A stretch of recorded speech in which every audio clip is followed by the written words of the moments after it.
Hi అండి, ఎలా ఉన్నారు? ఈరోజు సండే కదా. ఏంటి స్పెషల్స్? మా ఇంట్లో మాత్రం చికెన్ బిర్యానీ చేసి చూపిస్తానండి. చికెన్ బిర్యానీ చేసేసి ఎలా ఉంటుంది ఏంటి అని చూపిస్తాను. ఓకే, చికెన్ బిర్యానీకి కావాల్సిన పదార్థాలు చెప్తాను చూడండి. రైస్ తీసుకున్నాను. ఇవి సోనా మసూరి రైస్ అండి నేను తీసుకునేది. కిలో చికెన్ తీసుకున్నాను. చూడండి చికెన్ కూడా ఎంత ఫ్రెష్గా ఉందో. నెక్స్ట్ ఆనియన్, కొత్తిమీర, కరివేపాకు, టమాటో, వెల్లుల్లి పేస్ట్ అండి, టేస్ట్ తగినట్టు సాల్ట్, కర్డ్ అండి, పెరుగు, పచ్చిమిర్చిని ఇట్లా చీల్చుకొని చీలికలుగా చేసుకున్నాను. ఒక లెమన్, పసుపు అండి, కారపొడి, ధనియా పౌడర్, ఇంగ్రీడియంట్స్ అండి బిర్యానీ ఆకు, ఇది వచ్చేసి కస్తూరి మెంతి, ఇది సోంపు, చెక్క, లవంగాలు, ఏలాచి, ఇంక చూడండి జాపత్రి, మరాఠీ మొగ్గ అండి. ఇవన్నీ దీనివల్ల ఫ్లేవర్స్ అంతా బాగా వస్తాయి. నేను ఎలా చేస్తానో కొంచెం చూడండి. తగినంత ఆయిల్ వేసుకోవాలా. ఆయిల్, నెయ్యి వేసుకోవచ్చండి. నెయ్యి మాత్రము ఆప్షన్ మాత్రమే. ఇష్టం ఉంటే నెయ్యి వేసుకోండి, లేదంటే ఆయిల్తో చేసుకోవచ్చు. రైస్ కుక్కర్ తీసుకున్నాను. ఇందులో మనం ఎలా చేస్తామో ప్రాసెస్ చూపిస్తాను చూడండి. ఇప్పుడు ఆయిల్ వేస్తున్నాను. ఆయిల్ బాగా వేడైందండి. ఇప్పుడు మనం ఏమేమి వేసుకుంటున్నామంటే చెక్క వేస్తున్నాను, ఆకు బిర్యానీ లీవ్స్ వేస్తున్నాను, ఇది లవంగాలు, ఇలాచి 2 కొట్టుకొని అట్లా వేస్తున్నాను ఫ్లేవర్ కోసము. ఇది జాపత్రి, మరాఠీ మొగ్గ, కస్తూరి మెంతి, ఇది సోంపు అండి, సోంపు వేసేసాను. చూడండి ఇలా మంచి ఫ్లేవర్ వస్తుంది బిర్యానీ ఆకు. ఇప్పుడు ఏమైతే ఆనియన్స్ వేస్తున్నాను. ఆనియన్స్ పొడవుగా సన్నగా కలుపుకోవాలండి. ఇది ఆనియన్స్ వేసాను.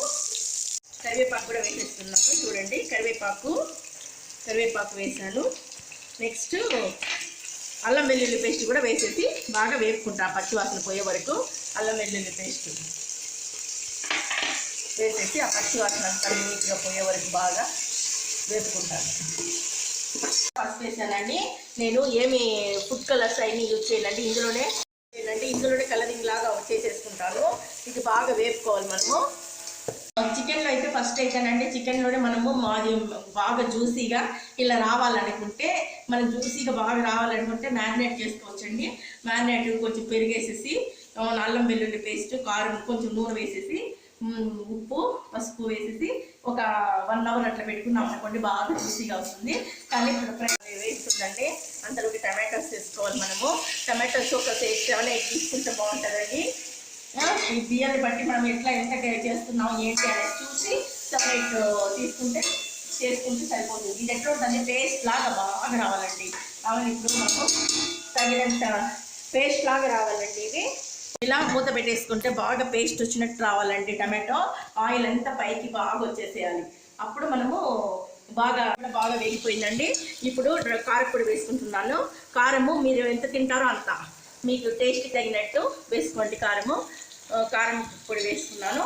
అలాగే చిల్లీ పౌడర్, ధనియా పౌడర్ కూడా వేసుకుంటానండి. ధనియా పౌడరు చూడండి నేను ఇంట్లోనే కొట్టుకున్నానండి. ఇది ధనియా పౌడర్ కూడా, అది కూడా మన మెజర్మెంట్ నేను ఎక్కువ తీసుకున్నాను కదా, 4 గ్లాసెస్ అనేసి బాగా ఒక 2-3 స్పూన్స్ వేసుకున్నాను.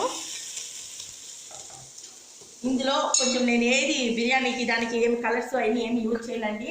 అలాగే కొంచెం గరం మసాలా కొంచెం వేసుకోవాలి. చెప్పలేదు మీకు, ఇప్పుడు చెప్దామని చూస్తాను. గరం మసాలా కొంచెం వేసుకుంటే ఇంకా డిఫరెంట్ టేస్ట్ బాగుంటుందండి.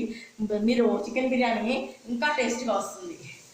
చూడండి ఇలా వేసుకొని ఇప్పుడు కల్లుప్పు తీసుకున్నాను. ఎందుకంటే కల్లుప్పు వలన బాగా తెలిసిపోతుంది, ఇంకా టేస్ట్ ఇంకా బాగుంటుంది. సాల్ట్ కన్నా కల్లుప్పే బాగుంటుందండి. ఇది ఇప్పుడు చికెన్ పీసెస్ వేసేస్తాను. అందులో చికెన్ పీసెస్ ఇందులో వేస్తున్నానండి.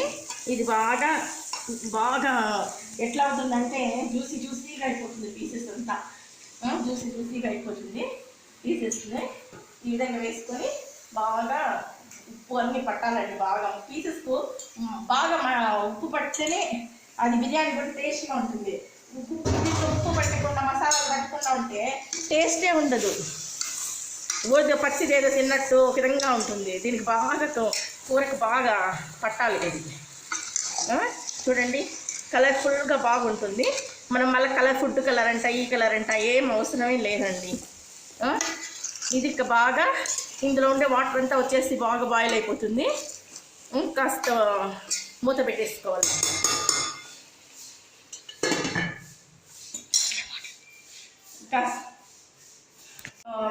చూడండి, ఇప్పుడు మూత తీసేసి పెరుగు వేసేసుకోవాలి. పెరుగు వేసేసుకొని ఒక కప్పు పెరుగు చాలా సరిపోతుందండి.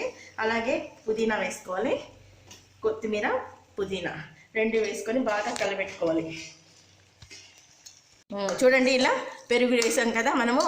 ఈ పెరుగు ఇది అంతా పుదీనా అంతా కలుపుకొని ఇలా తిప్పుకొని మనం మూత వేసేసి పెట్టుకోవాలి. చూడండి ఎలా అయిందో, ఇలా బాగా ఇట్లా ఈ విధంగా అవుతుంది. ఈ విధంగా అయినాక మనము గరం మసాలా ఉంది కదా, ఆ గరం మసాలా కాస్త వేసుకోవాలి. నేను ఒక పాకెట్ వేసానండి, ఎందుకంటే చికెన్ ఎక్కువ ఉంది కాబట్టి ఫుల్ వేసేసాను, ఫుల్ పాకెట్. ఇది నేను ఇంట్లోనే చేసుకుంటాను, మీరైతే బయట కానీ ఏదైనా ఇంట్లోనే చేసుకోవచ్చు. ఇంట్లో చేసుకుంటే కొంచెం బాగుంటుంది టేస్ట్.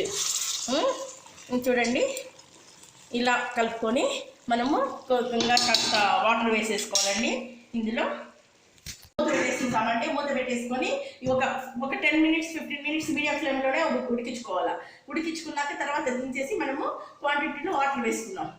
ఎంత బియ్యము ఎంత అనేసి చెప్తానండి, మెజర్మెంట్స్ అవన్నీ చూసుకొని చేసుకున్నాం. ఇప్పుడు బాగా బాయిల్ అయిపోయింది.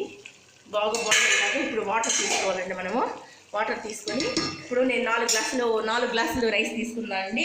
4 గ్లాసులకి నేను 8 గ్లాసులు పోస్తాను యాక్చువల్లీ. మామూలుగా అయితే ఇంకా బిర్యానీకి అయితే 8 గ్లాసులే వేయను. 7 గ్లాసులు కానీ 7.5 గ్లాసులు కానీ సరిపోతాయి, ఎందుకంటే దాంట్లో వాటర్ ఉంటుంది కదా చికెన్లో. ఇప్పుడు చూడండి, ఇప్పుడు వాటర్ వేసేసాను. ఇప్పుడు వాటర్ అంతా వేసాను. ఇది మనం బాగా తర్లాలండి, బాగా ఉడకాలి. ఇది బాగా ఉడికినాక మీరు కావాలి ఇంకా మెత్తగా కావాలి అనుకుంటే మీరు తీసుకోవచ్చు, కానీ అంత మీ ఇష్టం అండి. ఎందుకంటే మనం కొంతమంది పలుకులుగా తినలేరు బిర్యానీ. కొంతమందికి ఎట్లా ఉంటుంది, కొంచెం ముద్దగానే కావాలనుకుంటారు. కొంతమంది ముద్దగా వద్దు, మాకు కొంచెం పలుకులుగా ఉండాలంటారు. అది వాళ్ళ ఇష్టము. మీరు మెజర్మెంట్ మామూలుగా ఎట్లా తీసుకుంటారో అట్లనే తీసుకోండి, ఏం కాదు. కుక్కర్లో నేను పాత్రలోనే చేస్తున్నాను. రైస్ కుక్కర్ అండి ఇది, ఎలక్ట్రిక్ కుక్కర్ కదా. మామూలుగా దీని మీద పెట్టాను. ఇంకా అందుకని నేను మామూలుగా మీరు కుక్కర్లో కూడా 2 విజిల్స్ చేసి మూత పెట్టేస్తున్నానండి. మూత పెట్టేసి బాగా తెల్లినాక ఎట్లుంది, ఉప్పు కారం ఎట్లుందని ఒకసారి టేస్ట్ చేసుకొని చూస్తాను. ఎలా తెల్లుతూ ఉందో, బాగా తెల్లుతూ ఉంది కదా. ఇప్పుడు మనం రైస్ వేసుకుందామండి. ఇప్పుడు కాస్త ఉప్పు ఎట్లా ఉంది ఏంటి అనేసి చూసుకోవాలి. ఉప్పు నేను కరెక్ట్గానే వేసానండి. నేను ఉప్పు చూడండి, మధ్యలో మామూలుగా చూసేవాళ్ళు చూస్తారు. ఇప్పుడు రైస్ వేసేస్తున్నాను. చూడండి, ఇలా రైస్ వేసేసి మనము ఇంకొకటి మీకు ఏదైనా సరేనండి, మనము ఒకటి చేస్తూ ఉన్నప్పుడు ఏదైనా కానీ మనము చేస్తుంటాం కదా, అన్నము అతుక్కోకుండా బాగా స్మూత్గానే ఉంటుంది. కాకపోతే అతుక్కోకుండా ఇట్లా రాకూడదు అనుకున్నప్పుడు మనం ఏం చేయాలంటే అందులో కాస్త లెమన్ పిండేసామనుకోండి. ఇలా రైస్ అంతా వేసాను. రైస్ వేసి లెమన్ పిండేసుకోవాలండి. ఒక హాఫ్ లెమన్ తీసుకొని మనము ఈ విధంగా పిండేసుకొని హాఫ్ లెమన్ సరిపోతుందండి. ఎందుకంటే అన్నం అతుక్కోదు, బాగా స్మూత్గా ఉంటుంది, నీట్గా ఉంటుంది. బాగా నీట్గా పిండేసుకొని ఈ విధంగా మూత పెట్టి ఒక 15 మినిట్స్ ఇస్తే బిర్యానీ రెడీ అవుతుందండి. ఇప్పుడు చూపిస్తున్నాను మీకు. బిర్యానీ రెడీ అయింది, ఈ విధంగా ఉందండి. ఆయిల్ వచ్చేసింది, పైగా ఆయిల్ అంతా ఉంది, బాగుంది చూడండి.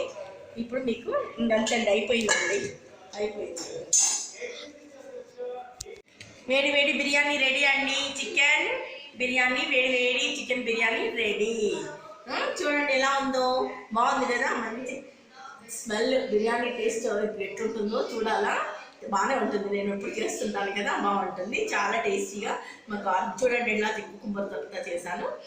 చూడండి, ఇలా చేసుకోవాలి. మీరు కూడా చేసుకొని మీ ఇంట్లో మీరు హ్యాపీగా ఎంజాయ్ చేయండి. ఇప్పుడు టేస్ట్ చేసి చెప్తాను ఎలా ఉంది ఏంటి అనేసి. చూడండి,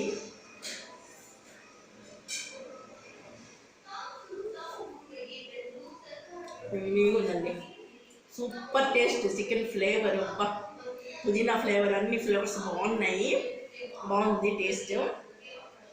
మీరు కూడా ఇదే విధంగా మీ ఇంట్లో కూడా చేసుకోండి. నచ్చితే షేర్ చేయండి, లైక్ చేయండి, సబ్స్క్రైబ్ చేసుకున్న వాళ్ళంటే సబ్స్క్రైబ్ చేసుకోండి. నా ఛానల్ ఇలాగే ఎంకరేజ్ చేయమని కోరుకుంటున్నాను. కామెంట్ బాక్స్లో కామెంట్ పెట్టండి, ఓకేనా? థ్యాంక్ యూ అండి, బాయ్.